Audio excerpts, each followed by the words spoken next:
It's so nice to meet you. I'm a psychologist in the community. I was actually born and raised in Habersham County, so pretty close to here. I moved up to Boston for about roughly 10 years.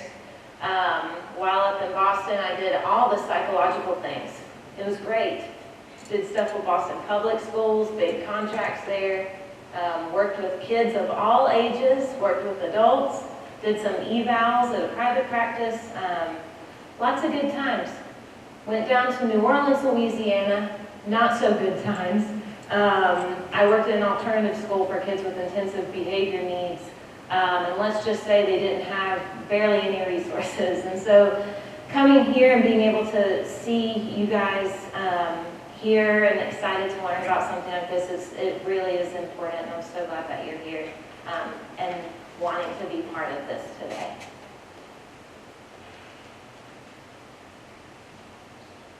All right.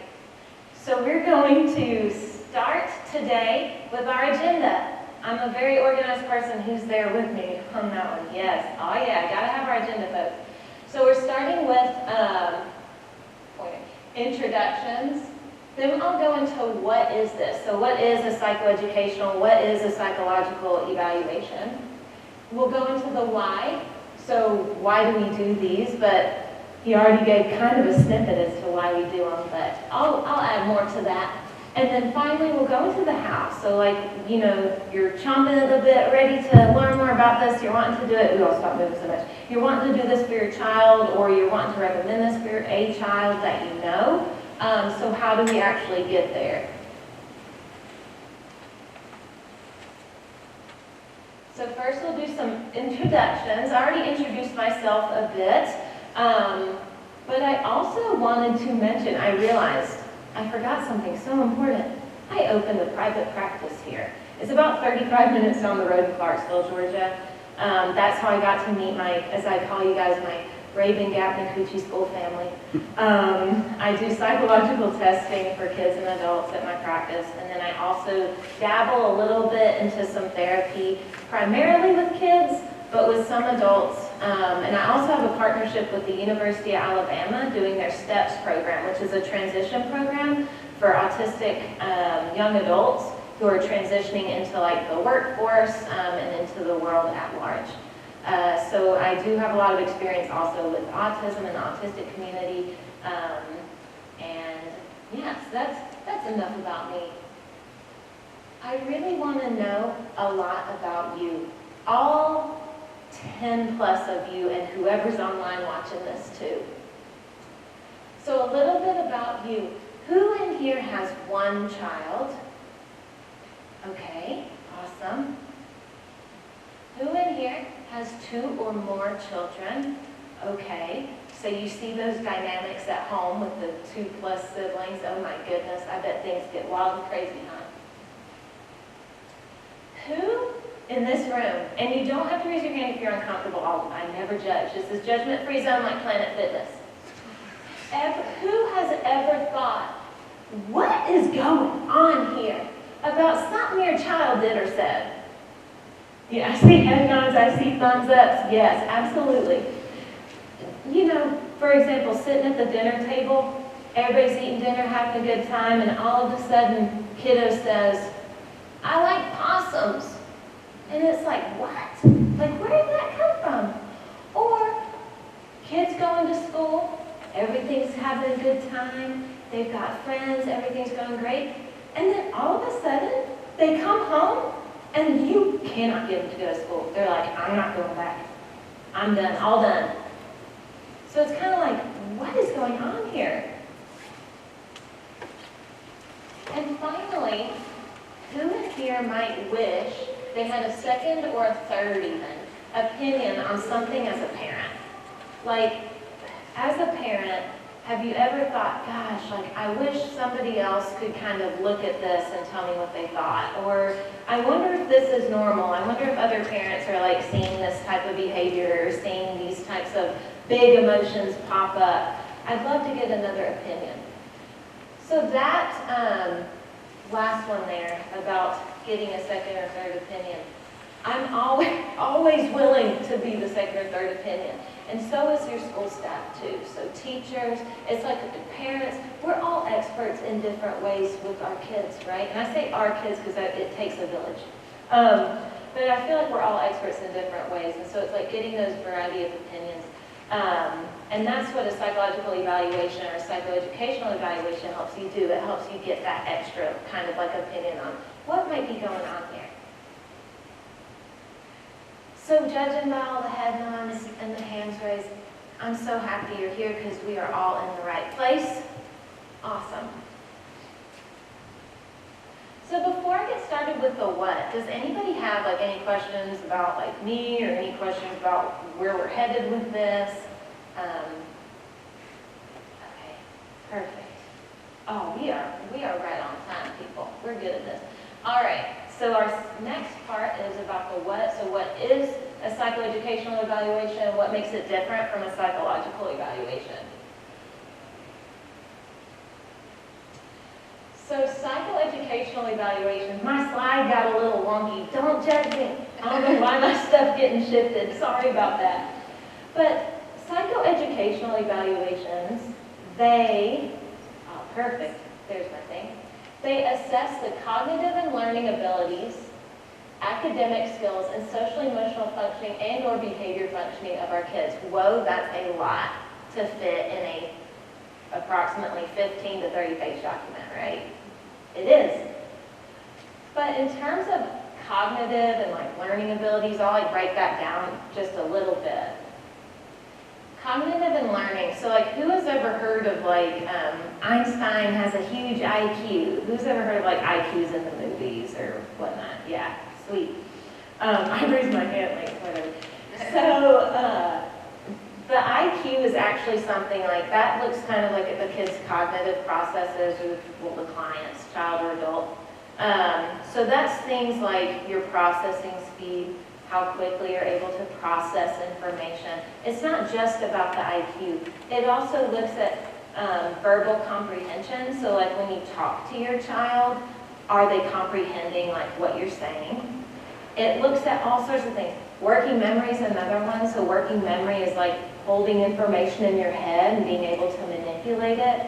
Like if somebody, back in the old days, before we had cell phones, somebody would tell you their phone number, and you have to repeat it in your head to remember the number, right? That's working memory. So that's something that our kids use to like every day in school or at home or at the grocery store. My working memory is terrible. I'll be like, I need bread, milk, and eggs. Then I'll come out of there and have none of the three and a bunch of Oreos. So it just kind of depends, right? In terms of academic skills, that's exactly what you would think it is. It's just like math, science, reading, just looking at the academics. Also at social emotional functioning. Social emotional, looking at social skills, like does my child engage with other kids? Can they independently initiate play or a conversation with somebody? Can they maintain play with another kid for more than 5 or 10 minutes at a time? Is there bullying behavior involved? Those sorts of things. Emotional functioning. Tantrums. Are they quiet and withdrawn? Do they seem sad a lot? And finally, behavior functioning. We'll get to more on that in a minute. But behavior functioning, you're just looking more at like, what would it be? Like the external things. Like sometimes the emotional stuff's like all in our heads, right? It's hard to see sometimes. The behavior functioning, like the tantrums or eloping or running away or hitting a pillow, those are things you can like really observe. Psychoeducational evaluations also help identify interventions. So these interventions are things that we can do before, during, or after the challenge is occurring. So like if in the recommendations of a psychoeducational evaluation, one of the interventions might be to provide the child with extra time on a test, or extra testing time. That's when you'll see sometimes, like when processing speed's a little low, they have something like ADHD, like an attention deficit, where they literally need the extra time to be able to show their best selves on the work. Psychoeducational evaluations can be conducted by school psychologists. You'll see this as Nationally Certified School Psychologist, or NCSP, or licensed psychologists can conduct these, but I always put ideally a person who's dually credentialed. That's just a little bit of my bias, but it is important that the psychologist that's doing the psychoeducational evaluation, like we'll get into this in a minute, but like has experience working with kids, has experience like talking with school districts or with private schools or charter schools, so they kind of know what types of recommendations are both feasible and most helpful in the school setting and beyond. A school psychologist or a nationally certified school psychologist, this is tricky, very tricky. So you can have a master's degree and a specialist degree, and you can be a school psychologist, which is an amazing career choice for sure. But licensed psychologists, you have to like have the PhD. I don't know if it varies by state, but I'm 99.9% sure that that's how it is across like all states. So that's where I say typically there's no diagnoses if a school psychologist who's master's level or specialist level does the evaluation. So like instead it'll say something like this child's, because I was a school psychologist, or I am a school psychologist, and I worked as one a little bit too. So like, I couldn't do diagnoses at the time. So instead I would say things in the psychoeducational evaluations like, these behaviors are similar to children with autism. Or this is something, like this child displays symptoms consistent with depression. But I couldn't say, this child has major depressive disorder, or this child is autistic, or has autism. And so these psychoeducational evaluations also really focus on school-based interventions and supports if the master's level school psychologist conducts them. If done by a licensed psychologist or duly credentialed person, you also have the diagnoses. The reason I went into this field is because I think it was in New Orleans. Sorry, I keep tapping this. I think it was in New Orleans. I had a parent come, I was in a private practice part-time doing some stuff, and they said, you know, I can't get these supports from our community because, what was it? The child had a psychoeducational evaluation done by a school psychologist. They couldn't give a true, which is pretty silly, a true diagnosis of autism. So the family was annoyed because they paid a private practice school psychologist to do this evaluation, and they weren't able to get autism supports like from the community because it wasn't like an official diagnosis. So that's why I kind of like want to throw this out there, just in case, like, because everybody has a place, right? School psychologists, licensed psychologists, we all have different expertise. But it's just important as a parent to know, like, okay, you know, this is what I'm looking for. Like, I'm trying to see if my child has ADHD, or if I'm looking more just for like the school-based interventions or things I can do at home to help.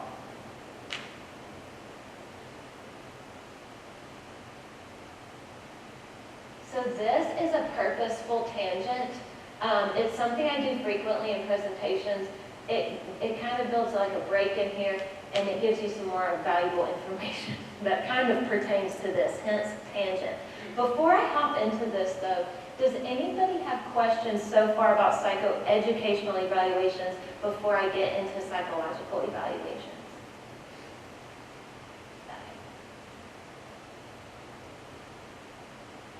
And you can also interrupt me or raise your hand, I don't mind. So purposeful tangent time. Challenging behavior. So these are things, it can look like a myriad of things, right? Biting, scratching, hitting, all those fun things. So a psychoeducational evaluation will give you more of the big picture of the child. So it'll look at the child more like as a whole, big picture.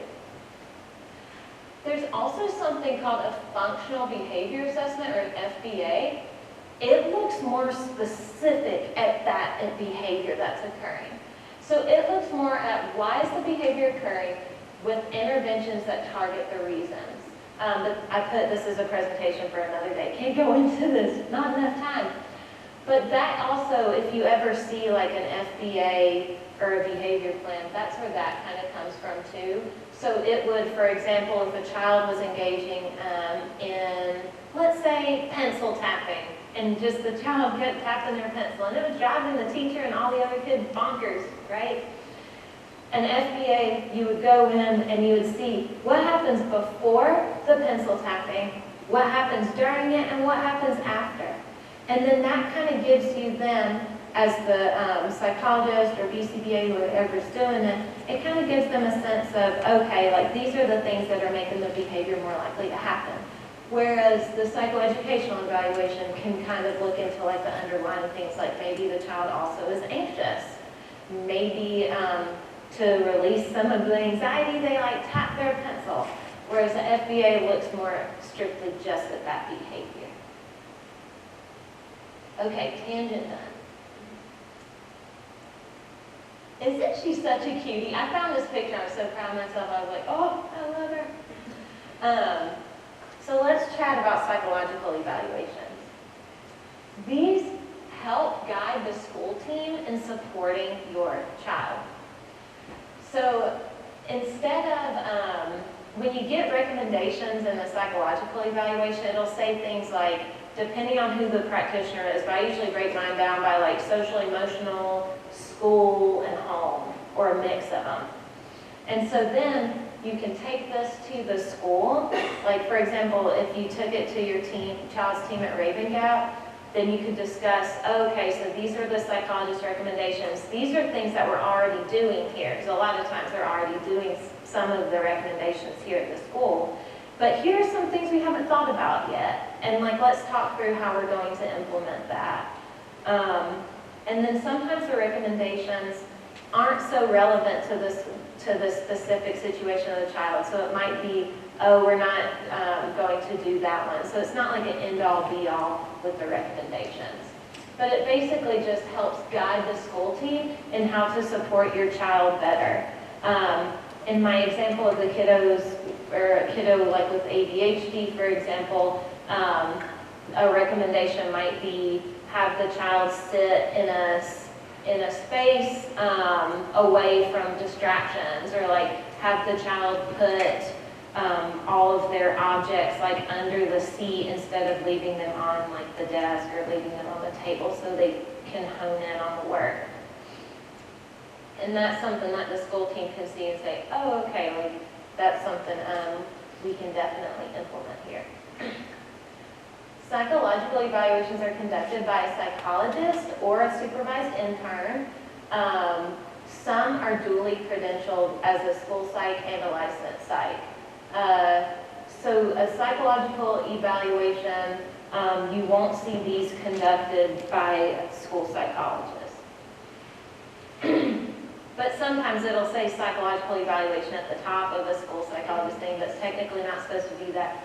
It is what it is. We figure it out as a team. These are typically paid for by out-of-pocket or by insurance. That's another big factor to consider when you're going to get one of these done. How much does it cost? Can I go to the insurance company and get reimbursed if this person's out of network with my company? Or is this person in network with my company and will my insurance cover any of it? So those are just also some things to consider.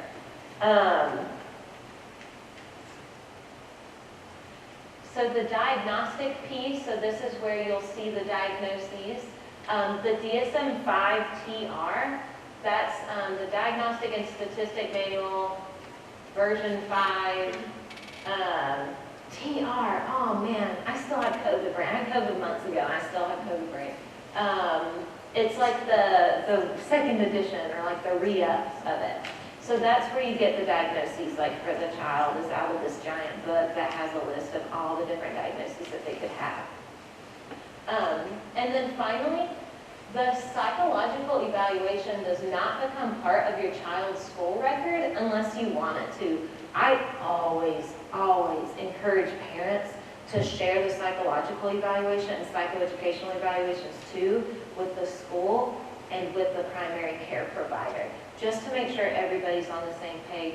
And if your child sees like a therapist, like outside of school, or a counselor in school too, like definitely give them a copy of the report, because it can be very, very helpful in terms of treatment planning for the child.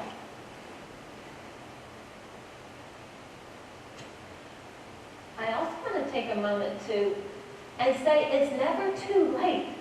So a lot of folks, I've worked at some places where it would be like, I don't want to work with like 15-year-olds. They're too long gone.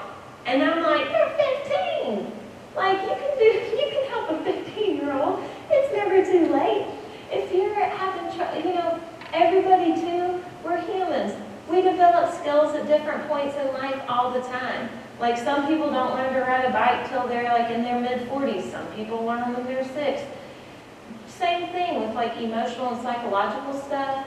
And the way the human brain works, I'm not going to go nerdy and like start naming all the stuff and bore everybody, but like the way the human brain kind of works, it develops over time, of course. But when you're like a child into young adulthood, into early adulthood, your brain is still like forming itself. So like you can see your child's like, I'm not trying to scare people, but it's like you can see your child's like rocking it, and then all of a sudden they're like falling a little bit behind in school. And it's like, that's the variability of the human experience. And that's something too that we need to kind of like keep at the forefront of our minds. Like it's not, it's okay to come get help or to get an evaluation like for an adult or for a teen. Never too late. Okay, can somebody tell me, is he still Prince Harry, or is he King Harry, or like what is he at this point? I can't keep track of it all. But Prince Harry, at the time that I wrote this, was, the experience I have had is that once you start talking about experiencing a mental health struggle, you realize that actually you're part of quite a big club. So it's like, we walk around and we think, everything's like fine and dandy for the most part, but other people are having a tough time too. Like it's not just you, it's not just your child especially, like everybody's got their strengths and their challenges. So why do we do these? These are the 3 key factors. I tried to like break it down as much as I could. But one of the key factors is your current functioning. So understand your child's current functioning. It's a snapshot of their strengths and their challenges. I always say it's a snapshot because, like I said, variability in the human experience, right? So like at age 4, they may test as gifted, and then by age 6, they're average. There's like, as we grow and develop, we change. And a snapshot of their strengths and challenges. I mentioned strengths and challenges here too. When I do evaluations and when my previous colleagues, when we look at kiddos, when we look at clients, we look at what they're good at too. It's not like you walk into my office and I'm like, okay, what's wrong with this person? Check, check, check. No, I'm like, what is your child good at? How do they communicate? Do they point to things? Do they use their words? How do they communicate? Oh, awesome. They can use gestures. They can play alone for now. Eventually they'll be able to play with a peer. So it's just kind of looking at those like nuggets of strengths and challenges and being able to kind of build off of the strengths to build up from the challenges, to grow from the challenges. I'm sure there's a better way to say that, but. And I also, put here about barriers to success. So these evaluations also help identify potential barriers to your child's happiness, independence, and overall success. Who wants their child to be happy, independent, and successful?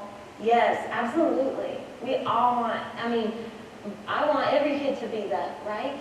And so it's like finding those potential barriers, like what's holding this kid back from being able to access that curriculum? What's holding this kid back from being able to play with 10 other kids instead of just play with dolls by themselves? It's kind of looking at the barriers. What's holding them back? And finally, recommendations.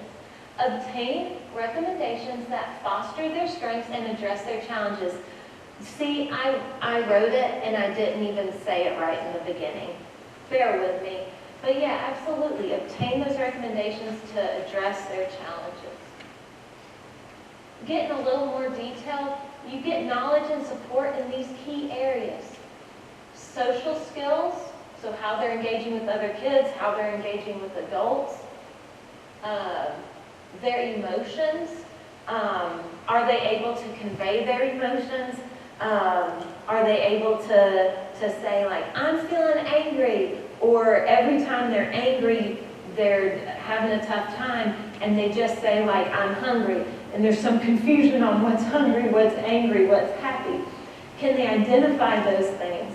Do they know when their body is feeling hot and sweaty that they're about to burst with a tantrum?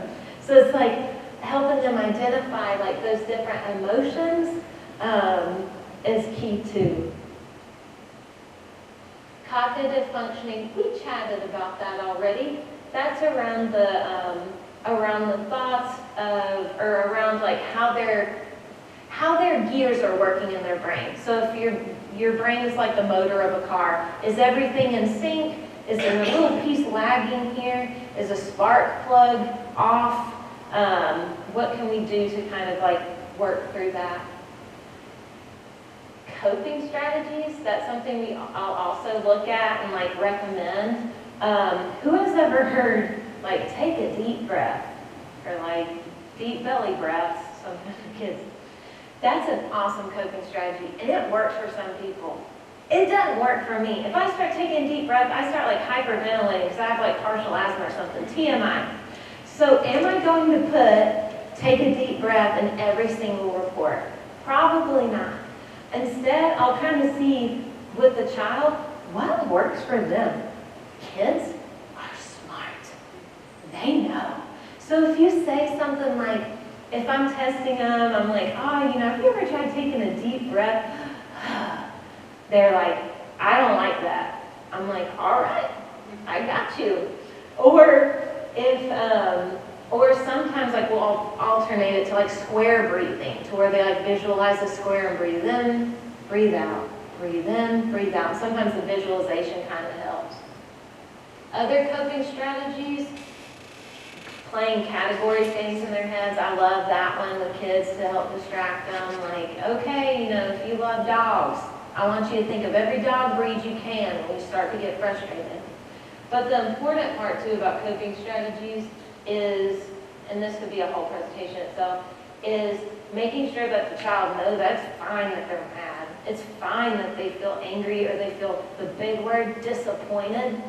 It's fine. It's okay. It's just what we do with the after. Like, let's take that thing that feels uncomfortable and let's make it and build ourselves up and make us stronger from it. And then finally, learning and memory. So you'll be getting knowledge and support around your child's learning and memory too.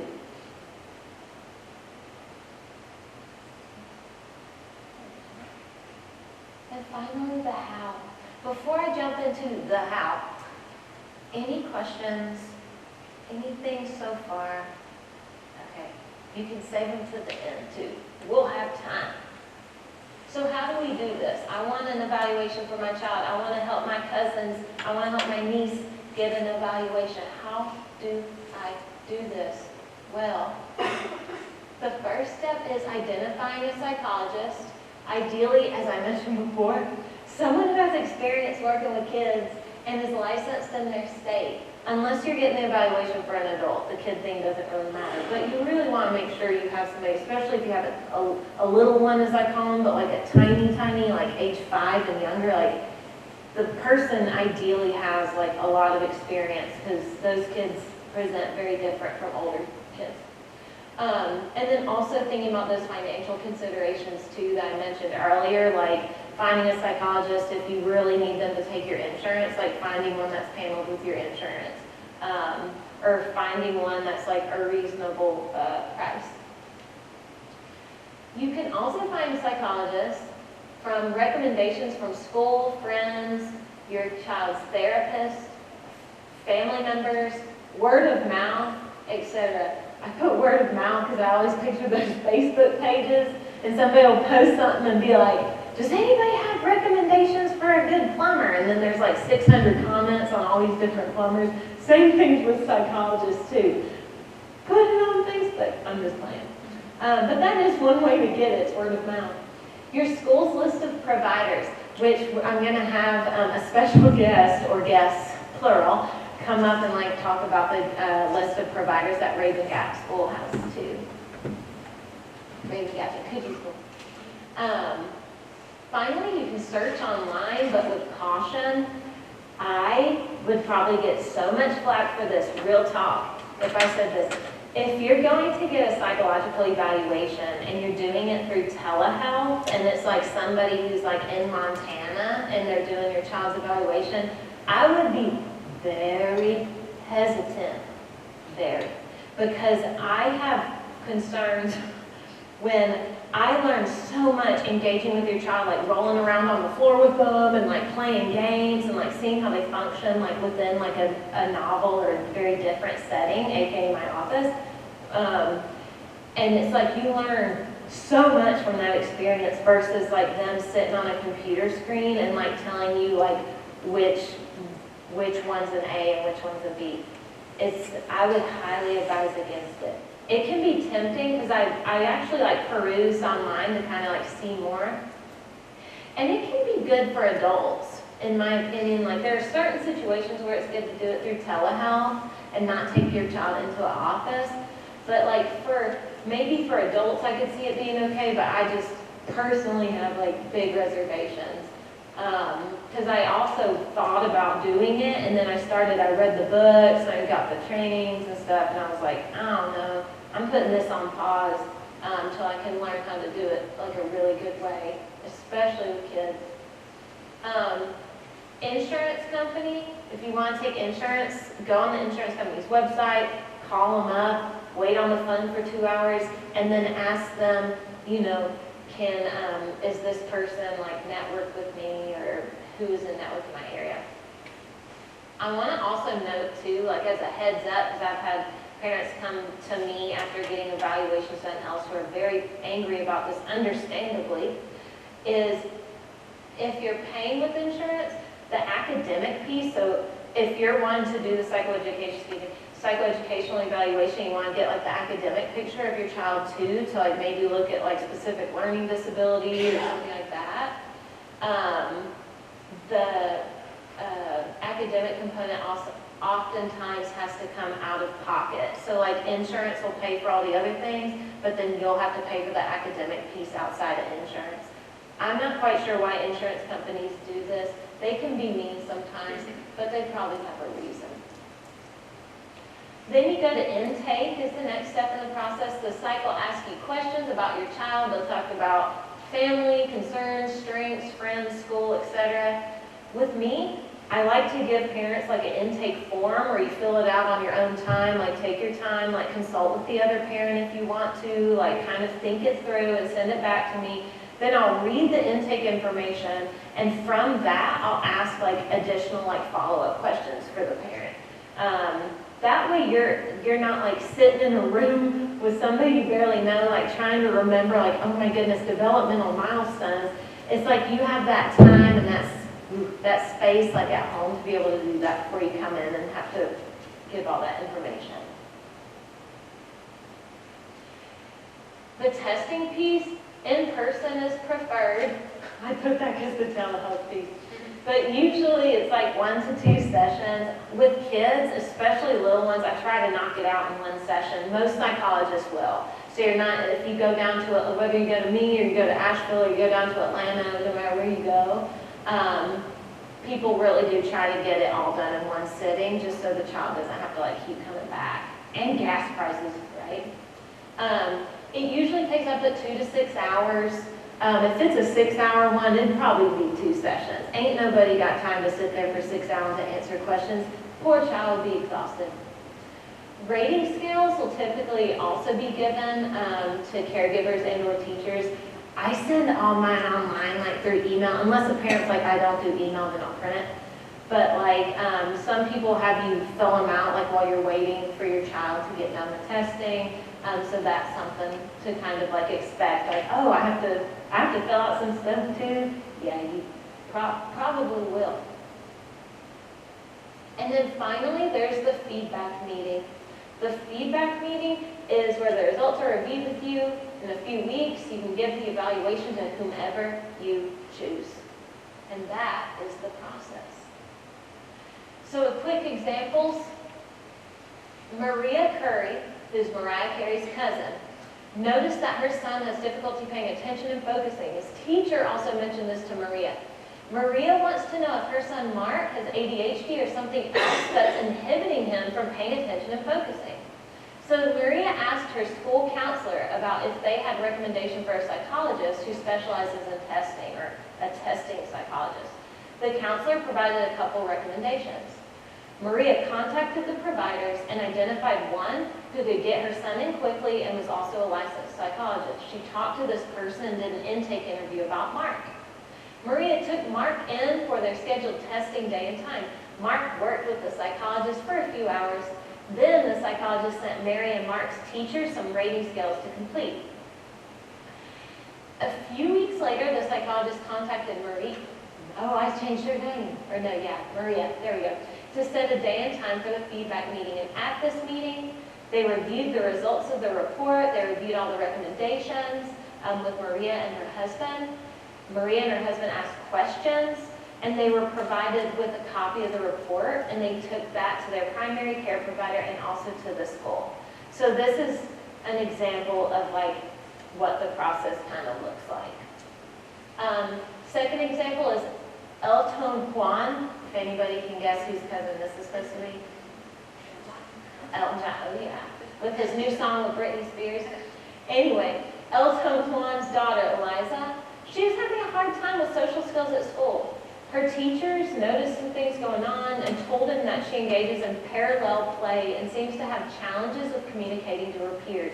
So parallel play is where Eliza, even if all the kids are playing with trains, Eliza's playing with trains over here, and the peers are playing with trains over here. It's literally parallel play, rather than joint, collaborative, interactive play. So the teachers kind of noticed that, mentioned it to Dad. Dad's school had done several interventions with Eliza. Elton believed there may be an underlying issue, and he wanted to learn more about what's going on. So his school gave him a list of different testing sites in the area, and when the evaluation was done, he provided the school with the recommendations. The school reviewed those recommendations and was able to incorporate a lot of them into Eliza's school day. Elton was also able to utilize the home-based recs at home. So the reports came back and it was like, try these things at home to like build up Eliza's social skills. And meanwhile at school, try these things out too. So questions or curiosities about like this process? I always put or curiosities, just if you're curious about something. So if your child needs additional support, there are many, many options here at RGNS. So at the lower school, there are tutors available. At the middle school, there's a classroom-based program. At the high school, there's a learning center, and there's a learning support director, Hala, who's also available if you have additional questions. And here's some additional resources. I actually had a provider list if somebody wanted to volunteer to come up and talk about that. Yeah. coming down. Oh, yay. So we have actually, my name is Kate Walters. Oh, thank you. Oh, I was going to give her this one. Okay. Hi. I'm Kate Walters, and I am the Director of Learning Support at Rabun Gap, and I run our center in the upper school. We have renamed the Academic Resource Center. So we have printed off a copy of our provider list that we share with families who are interested, but we have plenty of copies of those. It's a pretty extensive list because we do have, minimal options in this area, and many people who are traveling from different states to attend this school in different countries. So we do have an extensive list to share with you all when you leave if you would like to grab one, or we can email that out. And I thought we might share a little bit about just the different processes that we have at Rabun Gap, if that's okay. So I'll just start with what happens in the upper school a little bit, and then maybe share, pass the mic along to my colleagues too. But basically, like Dr. Whitney shared, in the upper school, if students are struggling, it's usually the teachers who will notice something. It might be related to attention. It might be that they're struggling with a writing process. Maybe they're struggling with verbal comprehension. Or they're trying a new language for the first time, and you can really see those struggles manifest at that level. So what often happens is a teacher will share that information with me or with our upper school counselor, Miss Kim Green, and we will come together and have like a little session where we will talk about that student, try to get more feedback from other teachers and see whether it's a common problem that's being observed across those classes. Check in with the advisor. We also have a lot of students in the upper school living on campus, and sometimes behavioral issues will manifest in the dorm or on teams where they're playing sports. And so trying to get a big picture of what's happening across all aspects of that student's life is really helpful.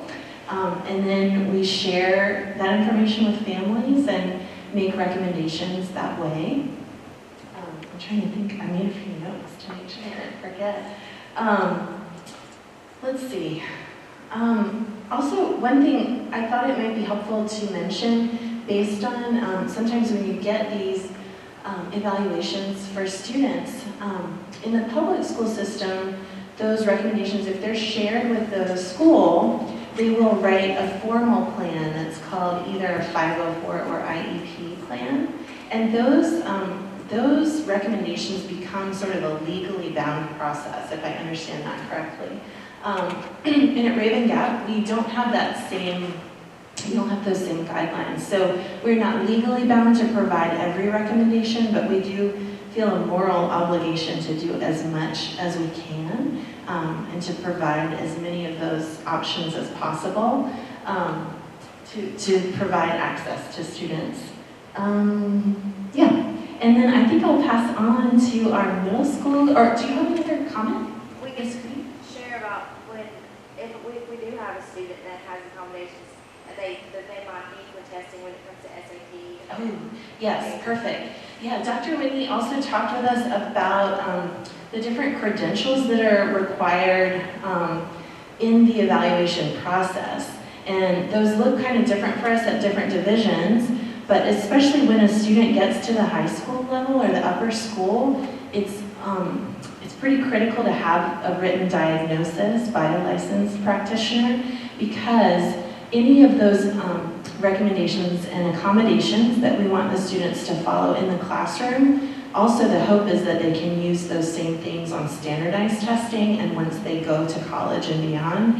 And so if they're taking the SAT or ACT or any AP classes, if they want to use extended time, or if they need to pull out to a separate testing location to be alone or in a smaller group, you have to have that documentation in place. So that's why these evaluations are so helpful, at least in the upper school level. And I'm going to pass it on to Sunny Villano, our counselor in the middle school, to share a little bit too. Hi. So the process at the middle school is not that different from the upper school. The teachers are usually the first ones to notice, and they will send an email or catch us in the hall either myself or our learning support director, Mr. Cox. And then we'll usually get together and take a team approach at observing, gathering data from the teachers, having them fill out forms about how the student is performing and what's going on. And then at that point, we'll usually meet with the family and discuss some options, give them the provider list. And at the middle school, we have the classroom-based approach. So Mr. Cox has a small class of about 5 students that takes the place of the language, where he works on some of those accommodations that are usually listed in evaluations like executive functioning skills and testing in a small group. And so that's kind of what it looks like at the middle school. Hello, and I'm Julia Johnson. I'm the lower school counselor, and the process is the same at the lower school as well. We have littles, though, as young as 3 years old, all the way up to 5th grade. So a lot of times we are kind of the first of that second opinion that parents are seeking for their kids. We a lot of times are the first eyes to start to observe things that we think, why is that kid doing what they're doing? A lot of those kind of behaviors that we all start to kind of question and come together. At the lower school, we believe very strongly in early intervention and in identifying those things as early as possible and to get those supports that we can. And we really love any time that we can get a whole approach, a whole picture approach of a child. And I will say that we like to see this done as early as possible. And then I think it's every 3-ish years to do a reevaluation that then can kind of get that snapshot of their current functioning with each developmental stage that they're going through. And then by the time they get into middle school and the upper school, they continue to receive whatever they need as they move forward. So. Thank you, guys. That's wonderful. Oh my goodness. And as Ms. Julia mentioned too, sometimes you might have to get a reevaluation. That it'll look different based on the age, or like in my case, for example, like if you have a 3-year-old, like a tiny come in, they'll probably get like the full rigmarole done at around like age 6, 7, 8 again. But sometimes, like if I get like an older kiddo comes in and like they had an evaluation done like 2 or 3 years ago, and like their cognitive like didn't show any concerns, like their IQ and all the things within it like looked fine, I might not do like another IQ test like with your kiddo. It would save them the effort of having to like redo it all over again, and instead I would include that in my report as like on this date 2 or 3 years ago this was done.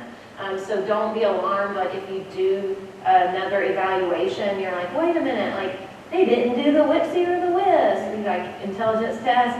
That could be why, like if you dig in the report, it might say something like it was done very recently and these are the results. So it's not a concern. But yeah, here's some different resources. You'll notice a lot of these are North Georgia, but on that sheet that they made, it has all sorts like North Carolina. I saw some Asheville represented on there. So you've got a whole slew of folks around here ready to help you and your child. So in summary, we did some intros together. We talked about the what in the world are these things. We talked about why it's important to do them. And we finished up with how, and also some special guest speakers.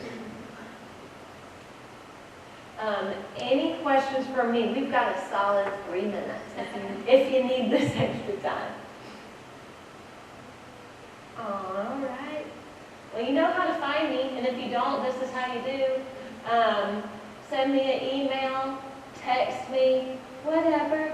Here's my website. Full disclosure, I did it myself, and I'm not a tech guru. So if you go on that website, please practice compassion toward me. But thank you all for coming today, and it was a pleasure to be here. Thanks.